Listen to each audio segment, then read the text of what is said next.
Hi, this is Riviello from the New York Animal Rights America, reporting to you for Animal News. I'm at the town of Hempstead Animal Shelter with Marla Lewis. Yes. From Hope for Hempstead Shelter. That's right. So this is the biggest demo I have to tell you I've ever seen. I'm so gratified. So are we. And this really has come about because of this horrendous video, Kill the Kitty. Tell us about that video. The whole thing. Oh, I'm sorry. That's all right. That's okay, sweetheart. Good luck. You guys are ready. I'm doing an interview.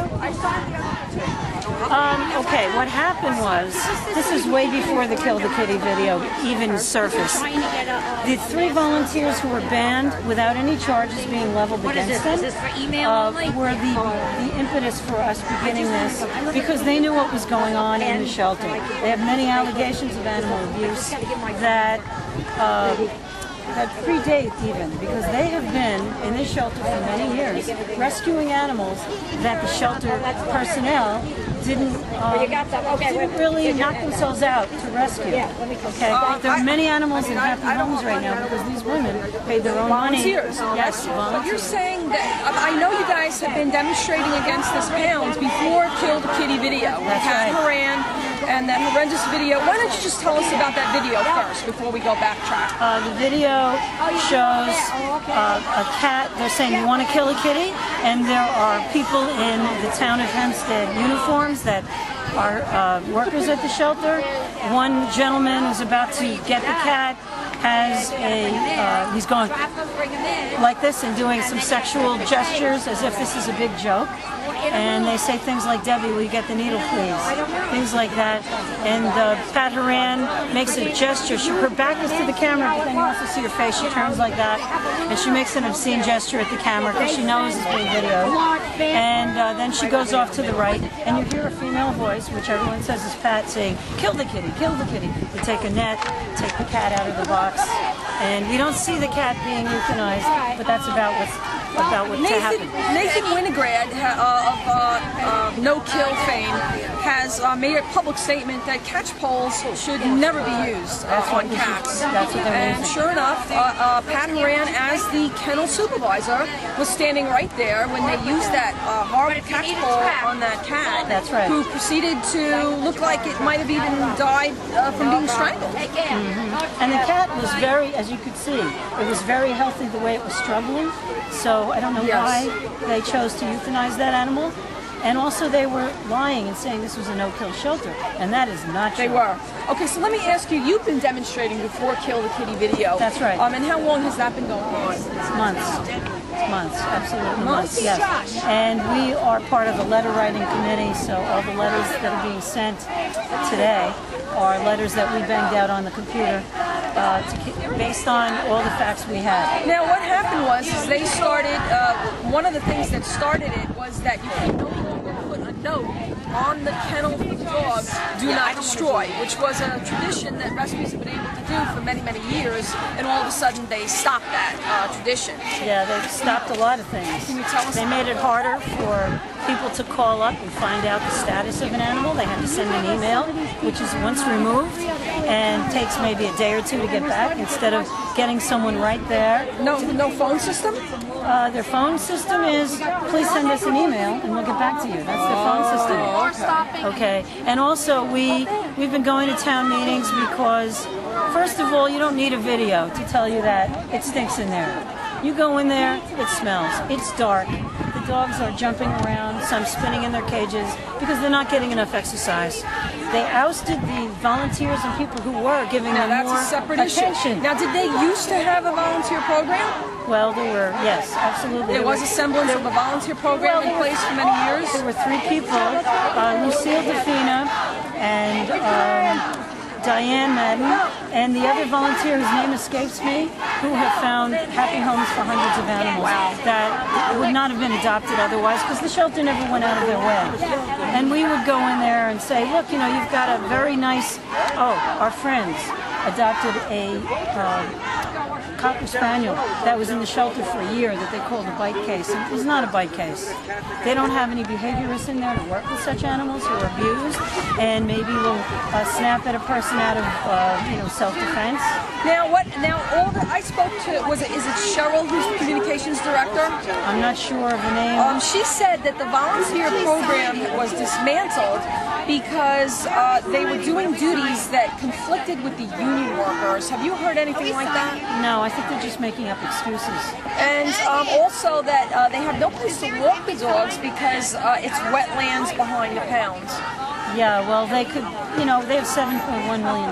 They could easily do something to convert some of that land. Is that a budget that's yearly? And we don't know where the money's going. They don't have no accountant. They've recently hired 2 part-time vets at $242,000 a year, and they could have had 1 full-time vet for $150 a year, $1,000 a year, and also behaviorist part-time who gets $600 an hour. Okay, so I don't have behaviorists that are $600 an hour. Yes. Can I ask you to speak with one of the band volunteers? Yes, please. Yes, I'll get Diane. Yeah, we're going to have to do that. Because one day they just said to the 3 of them, "You're not allowed to come in here anymore." They have never. Now, this is a public shelter, or is it privately owned? This is a town of Hempstead shelter. This is not privately Now, owned. that budget you said is $7.1 million per year. Yes, and we're paying for it. If you live in the town of Hempstead, you're a taxpayer. And how many runs are there in this town? I don't know about runs. I've seen the cages. How many dogs are there? Gosh, hundreds of dogs. Oh my gosh, I had no idea. I don't know exactly how many dogs. Wow, that's a lot. Diane Madden will probably be able to tell you Okay. better. And there's cats in there too, then? Yeah, many cats. Many cats. I don't know the numbers. But they've been overcrowded. They've had cages in the hallway as well as in the actual kennels. Is there any kind of low-cost spay-neuter program in the town of Hempstead? Probably. I know we've saved a lot. Here we go. Thank you, Marla, very much. You're welcome. We will definitely talk again. Thank you. Here's one.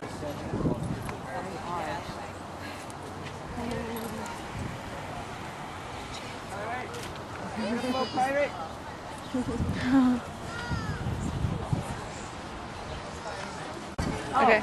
This is Derek Donnelly, who is the director of Hope for Hempstead. Yep, the activist organization that's been trying to enlighten the public as to what's going on here in this facility. This uproar really started before Kill the Kitty video. Because your volunteers here, and we're here with Diane Madden and Francis Lucivera. And on a sunny day. So we have Diane and Francis. You guys were volunteering here when they all of a sudden one day told you that you could no longer go into the pound. We were actually independent rescuers, completely devoting all of our efforts within the town of Hempstead Animal Shelter. And how long have you been rescuing? 8 years. So you have been regularly pulling out animals from the pound for 8 years. Right, combined with all the band rescuers, well over 1,100 animals that we were getting out of the shelter a year, plus the animals we were diverting from coming into the shelter, offering safe alternatives and no-kill shelters, foster homes, adoptive homes. Well, tell me now, before Kill the Kitty video, your campaign was well underway. What spawned the whole movement that you have here against the town of Hempstead Animal Shelter? Well, I think what spawned it is you had rescuers like Diane and Francis and Lucille, who's not here with us at this moment, trying to do good. They're do-gooders, just trying to do something for the animals, actually trying to help the taxpayers at the same time. And because they saw something wrong and they told the town of Hempstead something's wrong with the shelter here, there were problems. What was wrong? Just, a tremendous amount of things were wrong. Lack of medication, tremendous neglect. Dogs would be left unattended and then killed and disguised as sick or aggressive.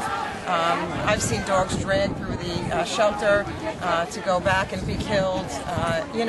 When the shelter always went to hire, it was very understood, and I'm told that you didn't really get hired because you loved animals.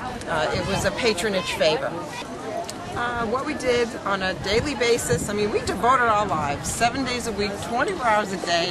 You know, Do you have a name to your rescue? Hope for Dogs. Oh, okay. And again, because of the need and because of the horrific conditions, we felt devoted to this particular shelter. So on a daily basis, you know, I would move dogs into no-kill shelters, adoptive homes, foster homes. I would speak to the public on the conditions and encourage them not to leave their animals here. I made it well known that before they pull out of the driveway, that shelter has the right to kill the animals, and they've done it. So that was really primarily... Well, what is the hold time, you know, the famous hold time? You know, so they have a statement that they make that it is 5 days, but, you know, we know that there's rumors the dogs go in, and 24 hours, no one sees them there. Well, you saw what went on in the back room, and that was always our knowledge and our fear, and why we worked. We were filled with anguish every day, trying to be as creative as possible to get these animals out, because we knew once they got sick, you know, you couldn't get them out. There was going to be no hope at all. They would be euthanized. So they wouldn't let... So are you familiar with Oreo's law that is currently in Albany? Oreo's law says that any rescue can pull any animal from any pound if they want.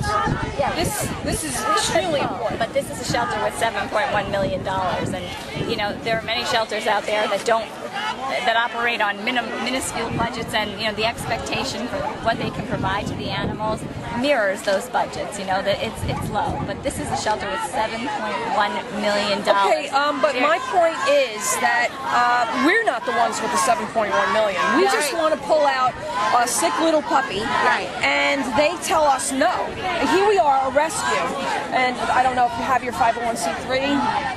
Are you a nonprofit yet? I am under a nonprofit. Under a nonprofit. So, I mean, here you are, under a nonprofit. You go and you want to pull a sick puppy, and they can just tell you no.